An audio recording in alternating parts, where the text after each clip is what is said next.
আসসালামু আলাইকুম ভিউয়ার্স, আশা করি সবাই ভালো আছেন। এক্সেলের নতুন একটা এপিসোডে আপনাদের সবাইকে স্বাগতম জানাচ্ছি। বন্ধুরা, আজকের এপিসোডটি স্পেশালি তাদের জন্য যারা বিভিন্ন প্রতিষ্ঠানে অ্যাকাউন্টসে অথবা ভ্যাট ট্যাক্স ডিপার্টমেন্টে চাকরি করে থাকেন, অথবা যাদের বিভিন্ন সময় বিভিন্ন ট্রেজারি চালান ব্যাংকে জমা দেওয়ার প্রয়োজন হয় বা তৈরি করতে হয়।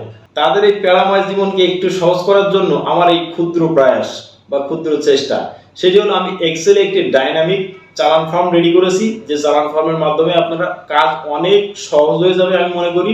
বন্ধুরা, এই চালান ফর্মটি কিভাবে ইউজ করতে হয় সেটি আমি আপনাদেরকে ধাপে ধাপে দেখিয়ে দিব। এরপরে যদি কোনো সমস্যা আপনারা ফেস করেন তাহলে অবশ্যই যোগাযোগ করবেন। আর যোগাযোগ করার জন্য অবশ্যই আমার চ্যানেলে প্রবেশ করবেন। সেখানে অ্যাবাউট নামে একটা অপশন আছে, অ্যাবাউটে গিয়ে ওখানে দেখবেন একটা মেইল আইডি দেওয়া আছে।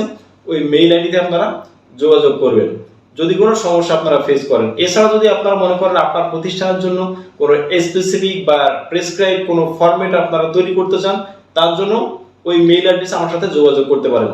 বন্ধুরা, এই ফাইলটি আমি গুগল ড্রাইভে দিয়ে দিব, লিংক আমি ডেসক্রিপশন বক্সে দিয়ে দিব। তবে একটা কথা হলো, এই ফাইলটি তৈরি করতে আসলে অনেক কষ্ট হয়েছে। আশা করি কষ্টের মূল্য দিবেন আপনারা। তার জন্য আপনাদের কাছে বেশি কিছু রিকোয়েস্ট করব না, শুধু চ্যানেলটি সাবস্ক্রাইব করলেই ফাইলটি আপনার জন্য নেওয়া বৈধ হয়ে যাবে। তার কারণ ফাইলটি তৈরি করতে আসলে অনেক কষ্ট হয়েছে বা অনেক মেহনত করতে হয়েছে, বা একটা ভিডিও তৈরি করতে কিন্তু অনেক মেহনত করতে হয়। আশা করি আপনারা এই মেহনতের মূল্য দিবেন। তো চলুন আর দেরি না করে আমরা চালান ফর্মটি কিভাবে ব্যবহার করতে হয় এর পুরো ব্যবহারটা আমরা শিখে নিই। যদি আপনারা এই পুরো ব্যবহারটা শিখে যান তাহলে আপনাদের পরবর্তীতে চালান তৈরি করতে কোনো ধরনের সমস্যা হবে না আমি আশা করি। তো চলুন শুরু করা যাক। বন্ধুরা, সরাসরি এখন আমরা কম্পিউটার স্ক্রিনে চলে এলাম। দেখেন এখানে ডিসপ্লেতে আপনারা দেখতে পাচ্ছেন এখানে দুইটা ফাইল আমি রেডি করে রাখছি। দুইটা ফাইল একই, কিন্তু ব্যবহারগত কিছুটা পার্থক্য আছে। তো দুইটা ফাইলেরই ব্যবহার আমি দেখাবো। একটা আগে আপনারা খুব সুন্দরভাবে দেখেন, দেখলে পরেরটা আপনাদের জন্য খুব ইজি হবে। তো প্রথমে আমি এই ফাইলটি ওপেন করতেছি। এখানে ডাবল ক্লিক করলাম, এই দেখেন ফাইলটি ওপেন হয়ে যাচ্ছে। এই যে ফাইলটি ওপেন হয়ে গেছে। বন্ধুরা দেখেন, এই হলো গিয়ে সেই চালান ফর্ম। তো এইখানে চালান ফর্মটি যখন আপনারা ওপেন করবেন, যদি আপনার পিসিতে ফার্স্ট টাইম যদি আপনি ওপেন করেন তাহলে দেখবেন যে আপনার এখানে একটা ওয়ার্নিং মেসেজ দেখাবে। এই ওয়ার্নিং মেসেজটা আপনারা এনাবেল করে দিবেন। এনাবেল যদি আপনারা না করে দেন তাহলে কিন্তু আপনারা এর যে বেসিক যে সুবিধা বা মেইন যে সুবিধা সেই সুবিধাটা কিন্তু আপনারা পাবেন না।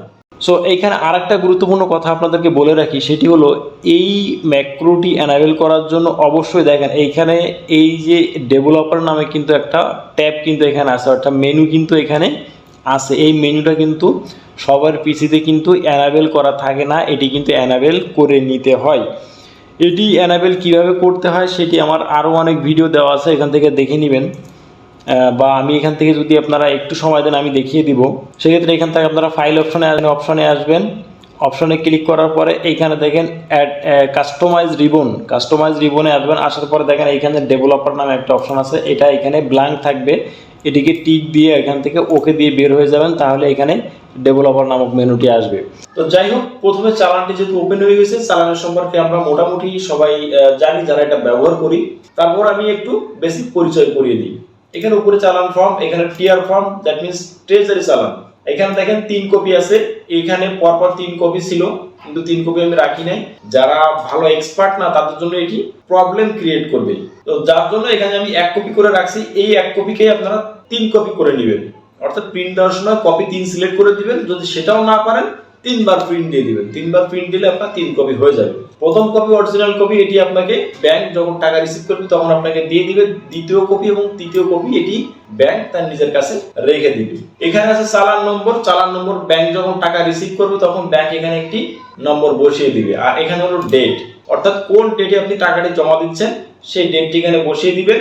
এবং এই ডেটটি যখন আপনি এখানে এক পেজে বসিয়ে দিবেন, নিচে যতগুলো পেজ আছে সব জায়গায় যেখানে যেখানে এই ডেটটি দরকার, দেখেন এখানে পরবর্তী পেজে সব জায়গায় কিন্তু ডেটটি অটোমেটিক চলে গেছে। আচ্ছা, এখানে হলো এগুলো হচ্ছে কোড নাম্বার, আপনি কোন কোডে টাকা জমা দিচ্ছেন। তো এখানে আপনাদের আরো একটু জিনিস বলে রাখি, এখানে আপনারা দুইটা শীট দেখতে পাচ্ছেন। একটা আমি ট্যাক্সের জন্য রাখছি, একটা আমি ভ্যাটের জন্য রাখছি। অর্থাৎ একটা হলো টিডিএস, একটা হলো ভিডিএস। অর্থাৎ TDS that means tax deduction at source, আর VDS VAT deduction at source. তো দুটোই মূলত ট্যাক্স, একটা হলো প্রত্যক্ষ ট্যাক্স আর একটা হলো পরোক্ষ ট্যাক্স, দ্যাট মিন্স প্রত্যক্ষ কর পরোক্ষ কর। তো আমরা সেদিকে না যাই। বন্ধুরা, এখানে দুইটা ফাইল আমি দুইভাবে করে রাখছি। জাস্ট দুইটা ফাইল একই, শুধু একটা ট্যাক্সের একটা ভ্যাটের। যদি আপনি আলাদা করে করতে চান এতটুকুই। এখন এখানে যে কোড নাম্বার আছে, এই কোড নাম্বারগুলো আপনি যদি একবার বসিয়ে দেন প্রত্যেকটা পেজে কিন্তু এই কোডগুলো ঠিক সেম ভাবে কিন্তু চলে যাবে। দেখেন এখানে কিন্তু আপনারা দেখতে পাচ্ছেন প্রত্যেকটা পেজে কিন্তু লিংক আপ করা আছে, অর্থাৎ এখানে যতগুলো পেজ আছে সবগুলো পেজে কিন্তু এই লিংকটা দেওয়া আছে, আপনাকে বারবার বসাতে হবে না। অর্থাৎ আপনি যদি প্রথম পেজটাকে এখানে ফিল আপ করে দেন প্রত্যেকটা পেজে এটা চলে যাবে, ডেটটা চলে যাবে।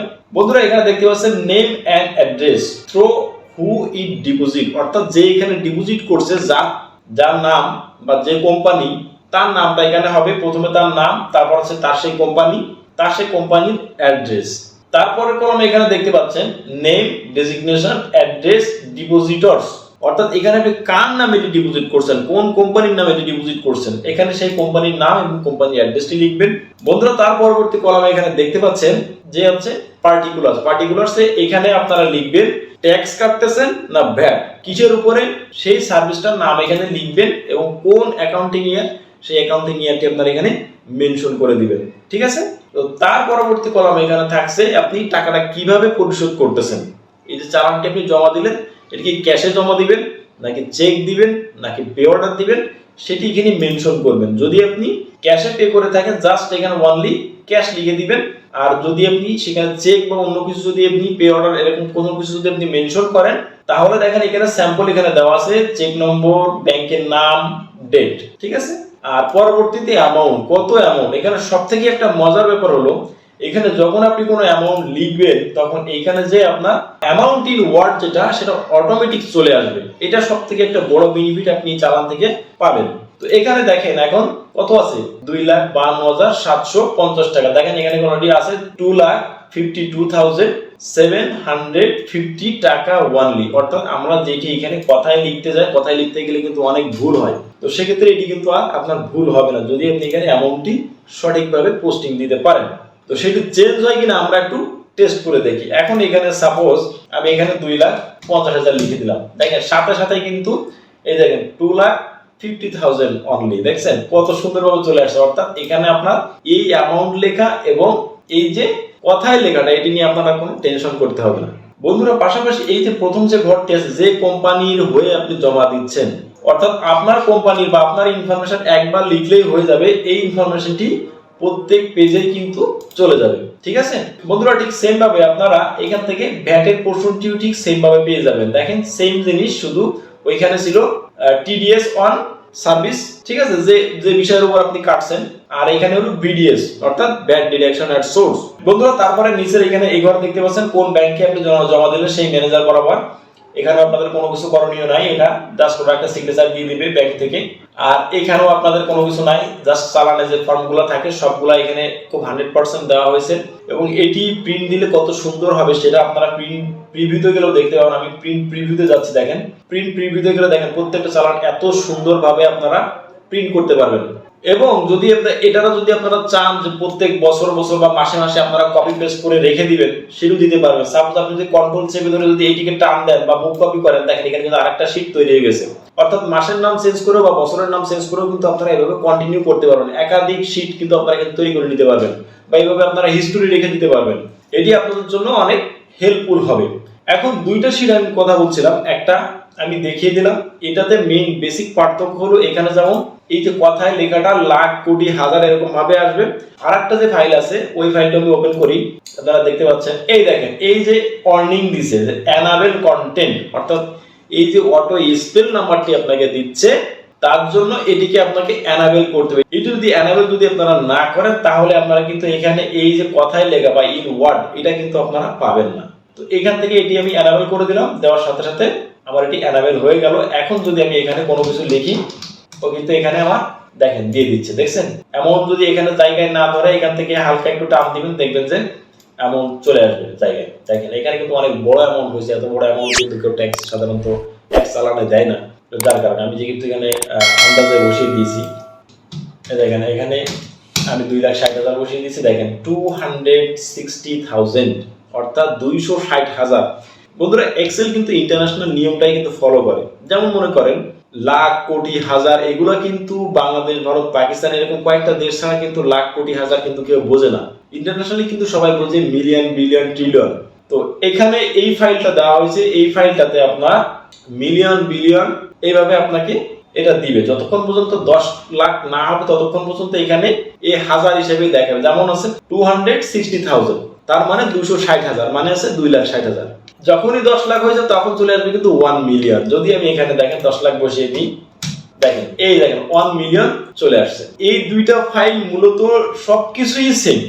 সবকিছুই সেম, শুধু মেইন পার্থক্য হচ্ছে এখানকার যে ওয়ার্ডের যে লেখাটা আসবে, এই ওয়ার্ডের লেখাটা আসবে মিলিয়ন বিলিয়ন হিসেবে এবং ওইখানটাতে আসবে লাখ কোটি হিসেবে।